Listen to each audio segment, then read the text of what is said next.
தமிழில் தொடங்கி தமிழ் கலாச்சாரம் தமிழர் வாழ்வியல்ங்கிறதை ஒழிந்து சினிமா வாழ்வியலாக மாறிடுச்சு. சினிமா வாழ்வியலாக 70களிலேயே தொடங்குச்சு. 50களிலிருந்தே சுதந்திர போராட்ட காலத்துக்கு முன்னாடியிலேருந்தே எத்தனையோ படங்கள் வாழ்க்கை மாதிரி ஏவிஎம் எடுத்த எத்தனையோ படங்கள்லாம் எடுத்து அதை பார்த்துட்டு சுதந்திர போராட்டத்தை வெறியோடு இருந்த வாழ்ந்தவங்களே எத்தனையோ பேர் இருக்காங்களே. என்னமோ 70 கால அப்புறம் தான் சினிமா பின்னாடியே நம்ம ஓடுறோங்கிற மாதிரி இவர் சொல்கிறார். எம்ஜிஆர் எப்படிங்க வந்தார்? கலைஞர் எப்படிங்க வந்தார்? திமுக எப்படிங்க காங்கிரஸை ஜெயிச்சிச்சு? காங்கிரஸ் எப்படிங்க கொள்கையை பரப்புச்சு? சினிமா தானேங்க காரணம். இந்திரா வந்தது, சந்திரா வந்தது இந்த சினிமா தான். இங்கே எம்ஜிஆர் வந்தது, என்டிஆர் வந்ததும் இந்த சினிமா தான் அப்படின்னு தானே பாட்டே இருக்கு. என்டிஆர் முதற்கொண்டு இதெல்லாம் சொல்லிட்டு இப்போது நம்முடைய நடைமுறையில் இருக்கிற அம்மா பாசம், அப்பா மேலே மரியாதை, அண்ணன் தங்க உறவு, நட்பு, காதல் எல்லாம் இயல்பாடவே கிடையாது.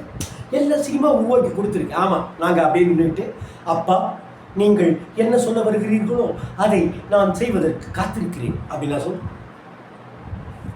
இன்னைக்கு என்ன சொல்லப்போனா இன்னைக்கு எந்த பையன் அப்பா மதிக்கிறான்னு சொல்லுவேன். அப்பாவை எந்த பையன் முடியும்? இன்னைக்கு தலைமுறை இடைவெளின்னு ஒன்று சீர்கெட்டு போயிருக்குங்க.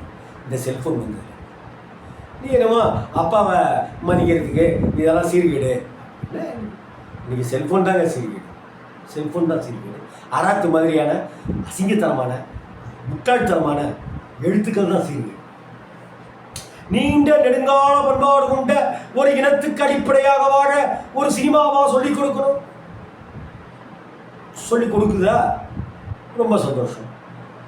நீ ஏற்றுக்கலையா? ரொம்ப ரொம்ப சந்தோஷம். இதில் இளையராஜாவோட பங்கு அதிகம். காதலுக்கு இயங்குறது, கையை அறுத்துக்கிறது, சம்மந்தம் இல்லாமல் தெருவில் எவளையாவது பார்த்துட்டு அவளே தேவதனை நினச்சிக்கிட்டு சம்மந்தம் இல்லாமல் தாடி வளர்த்து திரிவது, ஒரு சமூகத்தையே மென்டலாக்கி வந்ததில் இயக்குநர்களுக்கு நிகராக இளையராஜா. என்னங்கடா என்ன சொல்கிற அராத்து தம்பி அராத்து? நீ உங்கள் ஊரில் ஏதாவது மனநல காப்பகம் இருந்ததுன்னா, மனநல மருத்துவம் இருந்துச்சுன்னா போராசா? இது என்னமோ இப்போ இருந்து தேவதாஸ் காலத்துலேருந்தே இருக்குங்க. தேவதாஸ் காலத்துலேருந்தே இந்த காதல் பிரச்சனை இருக்க. காதலுக்கு இயங்குறது அப்போவே இருக்க.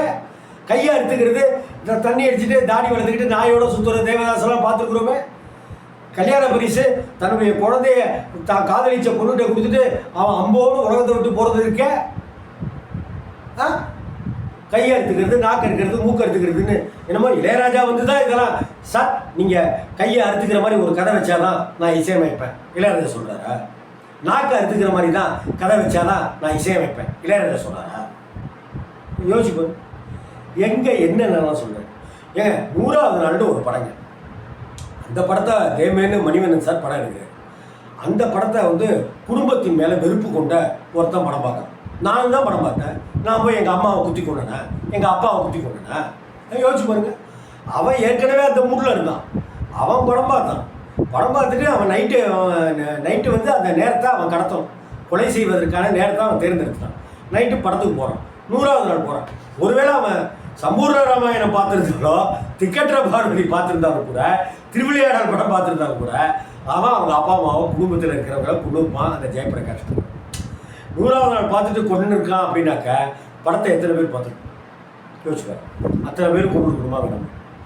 அப்போ தவறு மணிவண்ணன் மேலேயா, அல்லது இசை கொடுத்த இளையராஜா மேலேயா, அல்லது அந்த படத்தை பார்த்த ஜெயபிரகாஷ் மேலேயா? நீங்களே சொல்லுங்கள். இல்லை இதையெல்லாம் இப்படி உளறி கூட்டிகிட்டு இருக்கிற, வாந்தி எடுத்துகிட்டு இருக்கிற இந்த அராத்து மாதிரியான ஆட்கள் காரணம். கணவன் மனைவியாக ப்ராக்டிக்கலாக ஜாலியாக வாழ்க்கையில் இளையராஜா இசை தேவைப்பட்டு அதுக்கு பாடலே அவர்கிட்ட இருக்காதுங்கிறது வேற விஷயம். இருக்காதான்? பாடலே இருக்காது. கண்ணன் ஒரு கை குழந்தை கேளுடா சார், அராத்து கேளு. ஏஆர் ரஹ்மானோ இவனோ ஹாரிஸோ அனிருத்தோ தான் தேவைப்படுவார்கள். சரி, விடலைத்தனமான காதல், தோல்வி அடைஞ்ச காதல், எக்ஸ் நினைத்து இயங்குவது, எக்ஸ் சிரமப்படுதல், அம்மா செத்து அழுதல் போன்றவற்றுக்கு அல்ல குறையாம பாடல்கள் இருக்கிற ஒரு சமூகத்தை மனசளவில் நோய்வாய்ப்பட்ட சமூகமாக ஆக்கி அந்த நோய்க்கு குணமாக்கவே முடியாத ஒரு மருந்தை கொடுக்கறது தான் இளையராஜாவுடைய பாடல்கள். ஆனா பாவி அராத்து அந்த நோய்க்கு குணமாக்கவே முடியாத ஒரு மருந்தை கொடுக்கலடா, அந்த நோய்க்கு மருந்தாவே இருந்தவன் தான்டா மருத்துவன்றா இளையராஜா.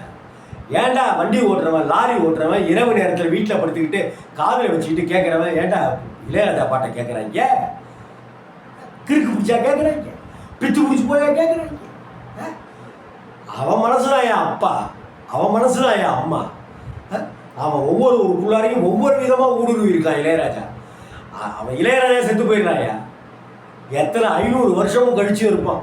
அராத்து நீ இருக்க மாட்டேன், நான் இருக்க மாட்டேன், அவன் இருப்பான், இசைஞானி இருப்பான், அந்த மொட்டை தலையா இருப்பான், அந்த முக்காவேஷி கட்டு இருக்கிறவன் இருப்பான், ராஜாங்கம் பண்ணினவன் இருப்பான். தெரிஞ்சு செஞ்சாங்களா தெரியாமலேயே சரியா செஞ்சாங்களான்னு தெரியல.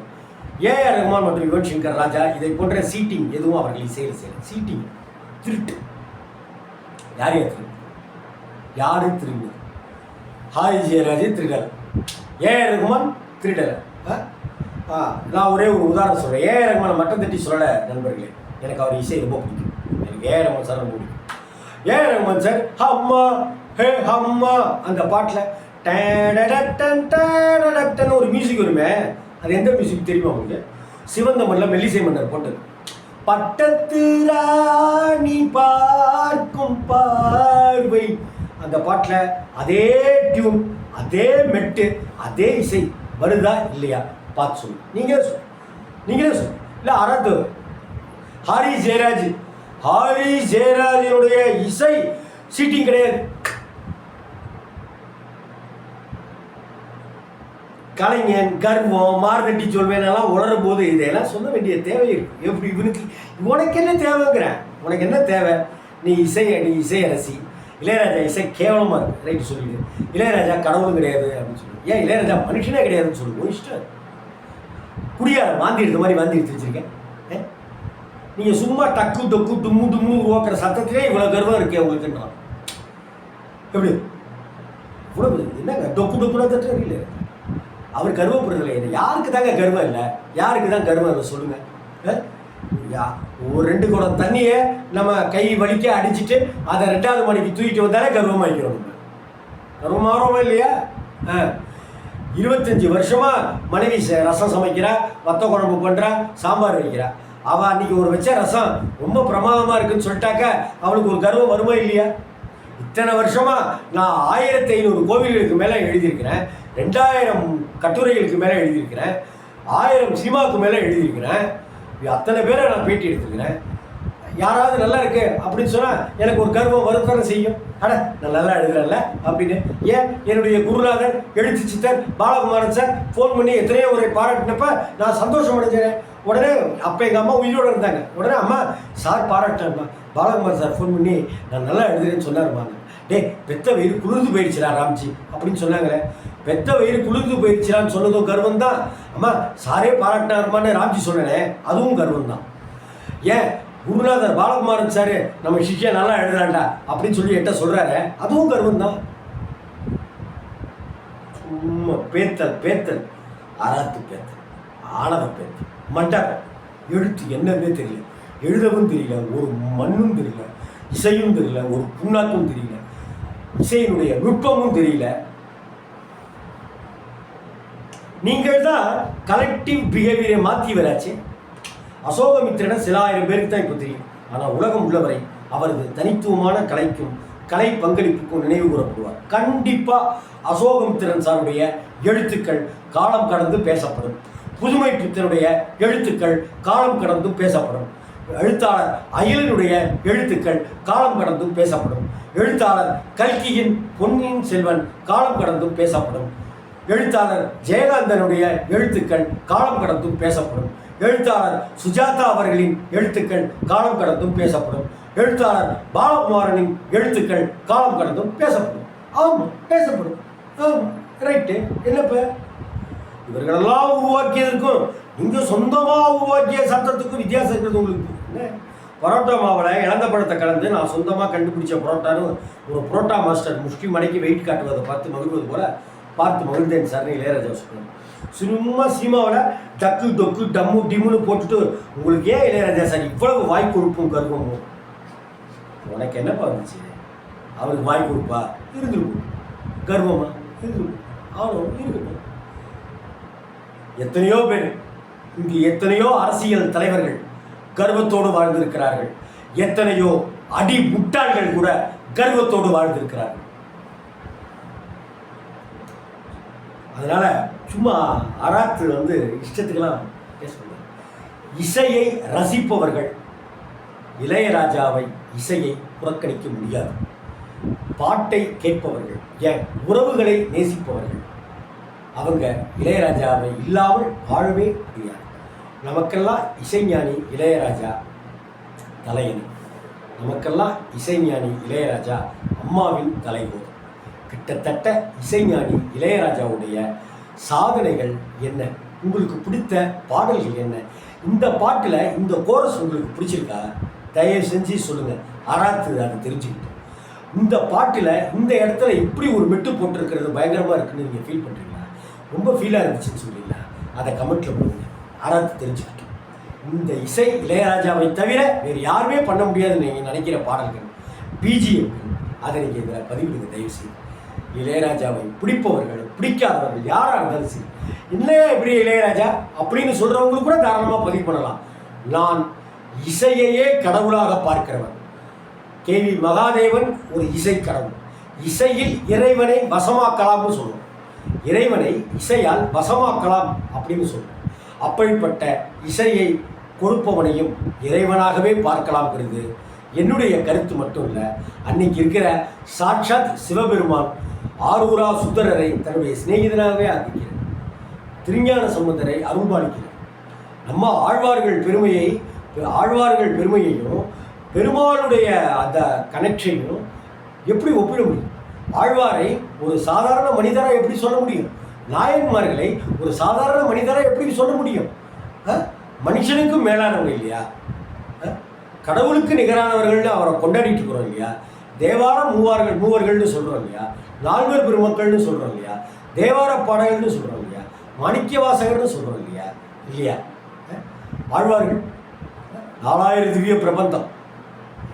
இப்படி தாங்க இசை ஏதோ ஒன்று கனெக்ட் பண்ணிக்கிட்டே இருக்கு. அது அது அது அது ஒவ்வொரு கட்டத்தில் கனெக்ட் பண்ணிக்கிட்டே இருக்கு. இன்னைக்கு அனிருத்தை கொண்டாடுங்க, தப்பு இல்லை. ஹாரி ஜெயராஜா கொண்டாடுங்க, தப்பு இல்லை.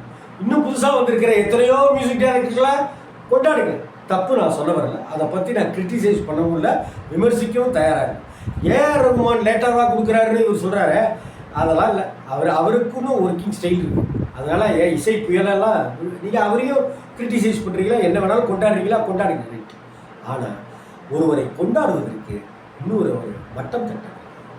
இது வந்து அந்த காலத்தில் எங்கள் சிவாஜி எப்படி தெரியுமா பிரமாதமாக நடிப்பார் அப்படின்னு ட்ரௌசர் போட்டுக்கிட்டு சின்ன பசங்க நாங்கள் சொல்லுவோம். உடனே எய்த்தாப்பில் ஒருத்தன் எங்கள் எம்ஜிஆர் மாதிரி வால் சண்டையெல்லாம் போட முடியாது, உங்கள் சிவாஜி அடி வாங்குவார், கீழே விடுவார் தெரியுங்களே. அப்படிலாம் நான் சண்டை போட தயாராக இல்லை. ஏன்னா வீரமே இல்லாமல் முட்டாள்தனமாக ஏதோ ஒரு ஆயுதத்தை இதை ஆயுதம்னு தூக்கிட்டு இருக்கிற அராத்து மாதிரியானவங்கள்ட்ட என்னத்தை நான் போய் போராடணும்? சபிக்க கூட எனக்கு மனசு இல்லை. அராத்து நல்லா இருக்கியா கண்ணு, கொஞ்சம் உன்னுடைய புத்தி நல்லா இருக்க, என்னுடைய குலதெய்வமும் மனதையும் புத்தியையும் தெளிவாக்கி தருகிற குணசீலம் பெருமாள் உங்களுடைய மனதை உங்களுடைய புத்தியை, அதாவது அராத்தினுடைய புத்தியை தெளிவாக்க வேண்டும்னு குணசீலம் பெருமாளை தாழ்மையோடு வேண்டி கேட்டுக்கிறேன்.